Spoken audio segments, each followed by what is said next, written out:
After a back operation that nearly kept him out of the coxless four, Tim Foster can now lift the weight from his shoulders. He's fighting fit. Touch wood, the back's good actually. I've had to look after it. I have to make sure I warm up and prepare and make sure everything's right. But no, at the moment I'm a fit and healthy athlete, which is nice. Yeah, there were times 18 months ago when the Olympics and Sydney seemed not thousands but millions of miles away. And just to be here now and to be part of the greatest sporting event in the world, as I see it, is fantastic. The purpose-built venue for the rowing is Penrith Lakes.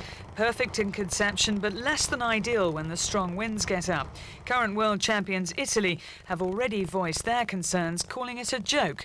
Carlo Mornati, their stroke, said, "Rowing is for flat water like swimming. It's not for sailing. In Australia, swimming is important, but I don't think Michael Clem or Grant Hackett would like to swim with waves in their pool. He's not a happy bunny." I know they have been wound up and they were one of the crews that actually sank, so they probably weren't very happy about that. But it's something that we can't control. It's something that if it happens on the day, there are measures to try and cope with it. But it's unfortunate if it happens.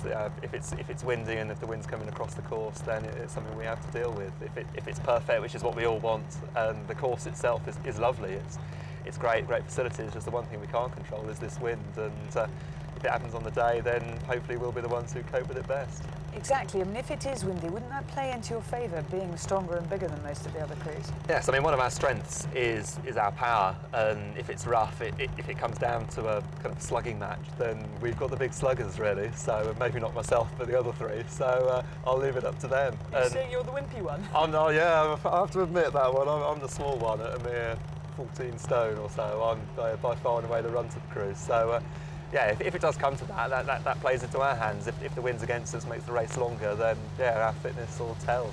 The crew are as close as most families. They share rooms and live on top of each other. On this trip, literally, as Matthew revealed in a rather public setting. We were trying to get to sleep last night when there was a huge crash from next door, and followed by, which is even more frightening than the crash, a long silence. And both Steve and I woke up and thought, what have the two idiots done now? And went next door to find that Tim and James had arranged their room slightly differently and decided to go for bunk beds, which, you know...